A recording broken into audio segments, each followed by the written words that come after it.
दिलदार पाकिस्तान की पॉडकास्ट में शहजादी का प्यार भरा आदाब। पाकिस्तानी फ़ौज का दूसरे मुल्कों की फ़ौज से मुआवजा, जैसा कि पिछले 2-3 अपने हफ्तों से सुना, और ख़ास तौर पर हमसाया मुल्कों के साथ और भी ख़ास खर्चे और कारोबार के हिसाब से आज बात करेंगे। ये तो अब तक बहुत दफ़ा एस्टेब्लिश हो गया कि अमेरिका बहादुर हर लिहाज से ताकतवर फ़ौज का मालिक है, जो कि शायद 1-2 साल तक रैंकिंग में फ़र्क डाल सके। इस मामले में मुख्तसर नज़र बजट पर भी डाली पिछले हफ्ते हमने। अब इस बात पर चलते हैं जिसका जिक्र आजकल काफ़ी दफ़ा सुना गया कि पाकिस्तान की फ़ौज के पूरे पाकिस्तान में बहुत से कारोबार हैं। तो सोचा अगर हम ये जान सकते हैं कि मुल्कों की फ़ौजों में कितने फ़ौजी हैं, कितने जहाज़, टैंक और सबमरीन हैं, और कितना बजट है, कितना खर्चा है, तो क्यों ना इन सारे कारोबारों के हिसाब से एक नज़र इधर भी देख लें। तो चलिए अमेरिका बहादुर की तरफ चलते हैं, क्योंकि हमारी फ़ौज का ब्लूप्रिंट तो बरतानिया ने बनाया था और फिर तस्वीर में कच्चे पक्के रंग अमेरिका ने भरने शुरू किए, और ऐसे शुरू किए कि फिर भरते ही चले गए। तो सबसे पहले अमेरिकी फ़ौज कंपनी के नाम से अदारे या कंपनीज मंसूब हैं। ये मालूमात बहुत आसानी से आपको विकिपीडिया से मिल जाएंगी। बहुत अच्छे तरीके से उन्होंने लिस्ट दी हुई है कंपनीज की और उनकी तफसील। इस हद तक भी जितनी फीसद दुरुस्त है आप भी जानते हैं, हम भी जानते हैं, लेकिन हम तो खैर एक सरसरी सा जायजा लेना चाहते हैं अंदाजे के तौर पे। इसके लिए ये ज़रूरी नहीं है कि एग्जैक्ट नंबर हमारे पास हो। इनके जो भी नंबर नज़र आते हैं उनसे आपको काफ़ी अंदाज़ा हो जाता है, क्योंकि जैसे कि आप जानते हैं कि अमेरिका ने तकरीबन दुनिया में हर जगह अपने पैर फैलाए हुए हैं और बहुत से मुल्कों में उनकी बेसेस बनी हुई हैं। हाँ, हम जब कंपनीज की बात करते हैं तो ये सारी कंपनीज किसी न किसी तरह फौज की ज़रूरियात से ताल्लुक़ रखती हैं। अमेरिका की बात हो रही है यहाँ पर। आप मिसाल के तौर पर एक कैटेगरी को देखें जो कि है medical companies of US army. अब आपके ख्याल में मेडिकल कंपनी की जब बात होगी तो बहुत सी मुख्तलिफ किस्म की मेडिकल कंपनीज होंगी। एकदम पढ़कर तो ऐसा ही लगता है, जहन में ऐसा ही आता है, क्योंकि जैसे कि आप जानते हैं कि जो फार्मास्यूटिकल कंपनीज हैं उनका कांग्रेस के ऊपर कितना दबाव है, यानी कि कितना असर और रसूख है, किस तरीके से वो उनको सपोर्ट करते हैं। अलबत्ता अगर आप तफसील में जाएं तो वहाँ आपको लिखा मिलता है मेडिकल कंपनी, आगे ब्रैकेट्स में है एयर एम्बुलेंस, और उसके आगे आपको नंबर्स नज़र आते हैं। कहीं आपको 71 नंबर नज़र आता है, कभी 498 नज़र आता है, कभी 45 नज़र आता है। तो इन नंबरिंग को अगर देखें तो हम अंदाज़ा ऐसे ही रफ लगा सकते हैं कि चलिए टोटल 500 होंगी, ज़्यादा भी हो सकती हैं, लेकिन हम 500 पे इक्तफा करते हैं। अंदाज़ा ही है ना। तो जब ये नंबर्स देखे तो सोचा कि क्यों ना इसकी तरफ थोड़ा सा ध्यान दें कि ये नंबर्स जो हैं ये किस तरह रिलेट करते हैं, आखिर इतनी ढेर सारी कंपनीज जो हैं वो करती क्या हैं। तो पता चला कि ये जो सारी कंपनीज हैं वो अपने जो कि आर्मी के बेसिस हैं या जो उनके यूनिट्स हैं उनके हिसाब से इनको नंबरिंग दी हुई है। तो दैट मेक्स सेंस। और इस तरह ये सब कंपनीज जो हैं बहुत मुनज़्ज़म तरीके से चलाई जाती हैं और वो सिर्फ आर्मी के अपने इस्तेमाल के लिए है। अगला सवाल होगा कि अमेरिका की फ़ौज कितनी ज़मीन की मालिक है। अपने हिसाब से बात सोचते हैं ना हम। तो जवाब में नज़र ये आया कि तकरीबन 30 लाख एकड़ जो है वो उसके मालिक हैं। एक जगह तो मिलिट्री टाइम्स में फ़ौज को रियल एस्टेट टाइकून से हवाला दिया गया है। ओपनली बात करते हैं ना। अब हम इससे थोड़ा सा आगे जाएं। जब आपको पता चलता है कि इतनी ढेर सारी ज़मीन के मालिक हैं तो इंसान ये सोचता है कि ये इतनी ढेर सारी ज़मीन है कहाँ पर इनकी। लेकिन एक याद रखिए कि ये जो अभी आपको बताया 30 लाख एकड़ के बारे में, ये 2018 का डाटा है, लेकिन अब जाहिर है कि इतने सालों में और भी हो सकता है कि उन्होंने खरीदी हो, उसके बारे में कुछ नहीं जानते। अब ये जो इनकी ज़मीनें हैं उनमें बड़ी बड़ी आर्मी बेसिस शामिल हैं जो कि दुनिया में फैली हुई है।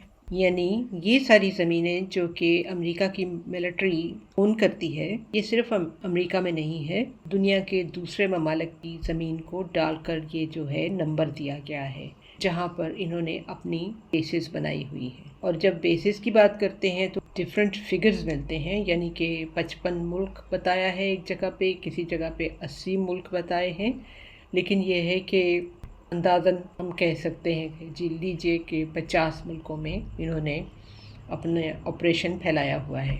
जब हम ज़मीनों की बात करते हैं तो फिर उससे अगला सवाल भी अपने DHA के हिसाब से जहन में आता है कि ये ज़मीनें जो हैं इनकी खाली एयर बेसिस हैं या इन्होंने भी कुछ ऐसी आबादियां बनाई हुई हैं जहां पर कोई आदमी, कोई भी शहरी ज़मीन खरीद के अपना घर बना सकता है। तो ऐसा नहीं है अमेरिका में। अलबत्ता कुछ पॉलिसी और प्रोसेस के हिसाब से सहूलियात हैं, लेकिन ये कहीं भी क्लैरिफिकेशन नहीं मिलती कि सहूलियात जो हैं वो किन लोगों के लिए हैं। सिर्फ अस्यूम किया जा सकता है कि वो लोग जो छोड़ जाते हैं, रिटायर हो जाते हैं या जैसा भी है, बल्कि वो तो ज़मीनें ऑलरेडी शायद इसमें गिनती में शामिल हों।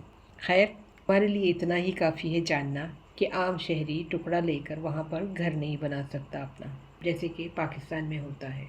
2023 का एक बहुत ही दिलचस्प आर्टिकल जो कि आयशा जहांगीर ने लिखा था वो नज़र से गुजरा। ये पाकिस्तान की मिलिट्री के बारे में जो लिखा उन्होंने कि मिलिट्री की शुरुआत और बतदरीज हुकूमती कब्जा, मार्शल लॉ और असासों की बात की है। इसे 2011 और 2015 के दरमियान 78% बढ़ने का लिखा है और कितनी ज़्यादा कमर्शियल जो है वो जायदादें यानी कि एसेट्स हैं, जिसमें कि बाकायदा ऑर्गेनाइज सेक्शन है, रियल एस्टेट है। एक मज़े की बात जो है उसका जिक्र करना बहुत ज़रूरी होगा कि जो दूसरे मुल्कों में, इतने ममालिक में अमेरिका ने अपनी बेसेस बनाई हुई हैं, वो भला किस लिए बनाई हुई हैं आप जानते हैं? ताकि दूसरे मुल्कों में अमन रहे। कैसी अजीब सी बात है ना। अमेरिका जो कि जाना जाता है रजीम चेंज के लिए, पहले बहाना ढूंढते हैं, जैसे कि बहाना ढूंढा था इराक के लिए। तो पहले बहाना ढूंढते हैं और उसके बाद रजीम चेंज कर देते हैं, और ये वो करते हैं अमन करने के लिए मुल्क में। ये है उनकी बेसिस का सबसे बड़ा रीजन। और इराक में आज तक अमन आ गया,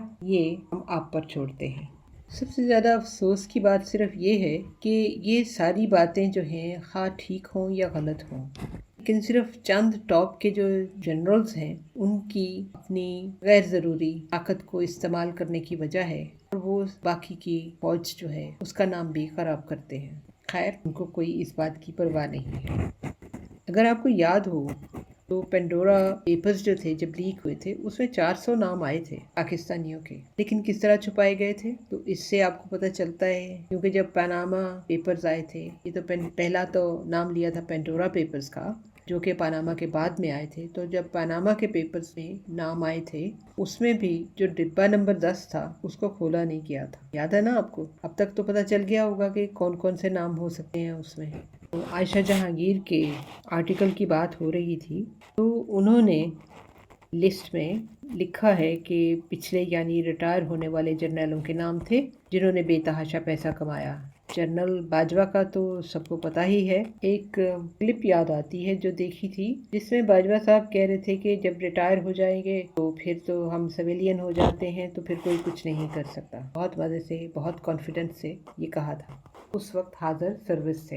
लेकिन ये नहीं बताया कि मिलिट्री की अपनी कोर्ट अपने अफसरों का हिसाब नहीं करती। परवेज़ मुशर्रफ ने तो अपने आखिरी दिन काफ़ी तकलीफ में गुजारे, वरना अभी हयात होते तो आजकल के हालात पर कुछ कहते। ब्रिटिश आर्मी के पास तकरीबन 26 लाख हेक्टेयर है। एक नज़र ब्रिटिश आर्मी के असासों की तरफ डालते हैं तो लगता है उनको बादशाही ने मात दे दी है। और अगर ये फिगर या उसके नज़दीक भी दुरुस्त है, यानी कि 70% ज़मीन जो है वो 1% आबादी के पास है। कैसी बात है, घूम जाता है ना एकदम से सर, जो कि विलियम द कॉन्करर आर्मी की लड़ी में चले आ रहे हैं। अगर आपको ब्रिटेन में आइडिया हो प्रॉपर्टीज़ का, जो 99 साल की लीज का चक्कर है और वो क्या है, तो शायद आपको ये बात बखूबी समझ आ जाएगी।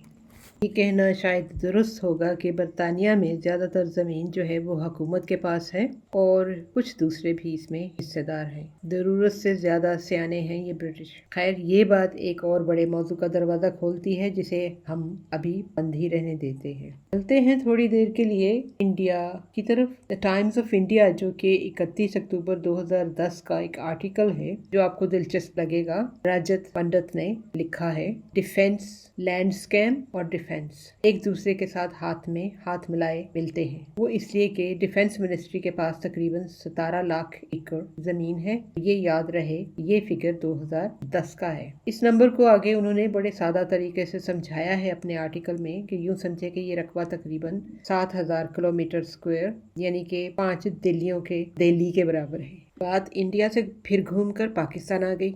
راہل بیدی کا آرٹیکل لکھا ہوا ہے دا آرش ٹائمز کے لیے 27 ستمبر 2011 کا۔ یہ آرٹیکل بھی بہت دلچسپ، جس میں انہوں نے اپنا کنسرن ظاہر کیا ہے کہ ساؤتھ ایشیا ملٹری جو ہے وہ سول سوسائٹی کے لیے ایک خطرہ ہے، اس لیے کہ بہت سی مغربی ایشیائی کی ملٹری اسٹیبلشمنٹ بہت فائدہ مند کاروبار کر رہے ہیں، جو کہ پرائیویٹ کاروبار کے لیے باقاعدہ مقابلہ ہے۔ اس طرح کرنے سے سول سوسائٹی جو ہے اس کو ملٹرائز کر دیتے ہیں اور کرپٹ ہو جاتی ہیں سروسز۔ اسی لیے تو باجوہ صاحب عمران خان کو کہتے تھے بار بار کہ تم کرپشن کو بھول جاؤ، یہ کیا بار بار تم کہتے رہتے ہو۔ خیر، راہل بیدی نے آگے سب سے پہلا نمبر بھلا کس کو دیا؟ جی ہاں، بالکل ٹھیک اندازہ لگایا۔ وہ لکھتے ہیں کہ پاکستان کی ملٹری کے تقریباً 20 ارب ڈالر بزنس انٹرسٹ ہے، جن میں آتی ہے banking, bakeries, communication industry, transport وغیرہ۔ اس کے بعد دوسرے تیسرے یعنی گنتی شروع ہوتی ہے، جس میں سری لنکا، بنگلہ دیش اور انڈیا کا نام آتا ہے۔ بہرحال Pakistan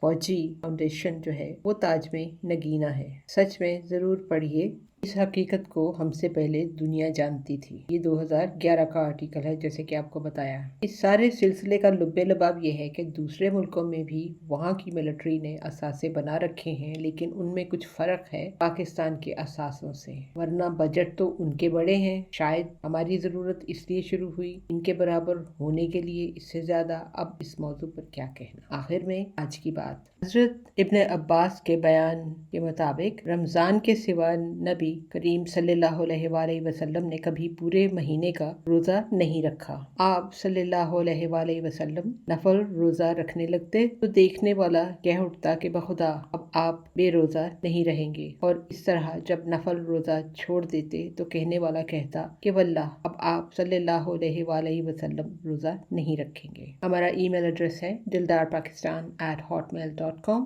Until next time, take care, God bless, اللہ حافظ۔